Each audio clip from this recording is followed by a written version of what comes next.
ഇത് നമുക്ക് നല്ല സോഫ്റ്റ് ആയിട്ടുള്ളൊരു ചോക്ലേറ്റ് കേക്ക് ഉണ്ടാക്കാം.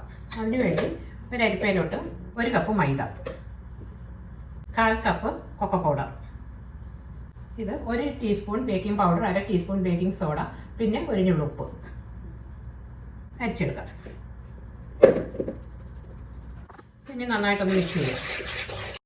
ഇത് ഡാർക്ക് കോമ്പൗണ്ട് 100 ഗ്രാം ഡാർക്ക് കോമ്പൗണ്ടും 100 ഗ്രാം ബട്ടറും ഒന്ന് മെൽറ്റ് ചെയ്തെടുത്തായത്. ഇതിലേക്ക് 3/4 കപ്പ് റൂം ടെമ്പറേച്ചറിലുള്ള പാല് ഒഴിച്ചൊന്ന് മിക്സ് ചെയ്യാം. ഇതിലേക്ക് 3/4 കപ്പ് പൊടിച്ച പഞ്ചസാര ചേർത്ത് നന്നായിട്ടൊന്ന് അത് മിക്സ് ചെയ്ത് കൊടുക്കാം.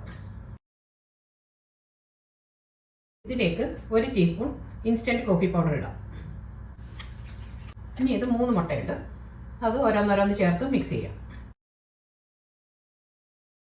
Vanilla essence 1 teaspoon vanilla essence ഒഴിക്കാം.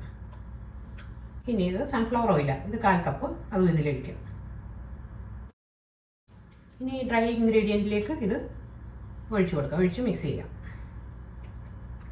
കുറേശ്ശെ ഒഴിച്ച് മിക്സ് ചെയ്യാം.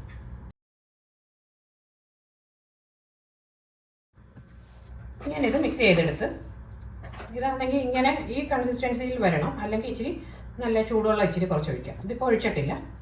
ഇനി ഒരു കേക്ക് ടിന്നിലേക്ക് മാറ്റാം. ഇത് ബട്ടർ പേപ്പർ വെച്ച് ഓയിൽ തടങ്ങിയ കേക്ക് ടിന്ന ഇതിലേക്ക് ഒഴിക്കാം.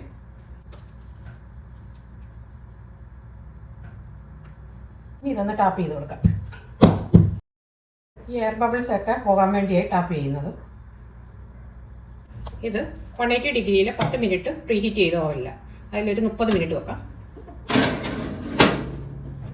ഇതിപ്പോൾ 30 മിനിറ്റായി വെച്ചിട്ട് എടുത്ത് നോക്കാം. ഇനി ഇതൊന്ന് എടുക്കാം.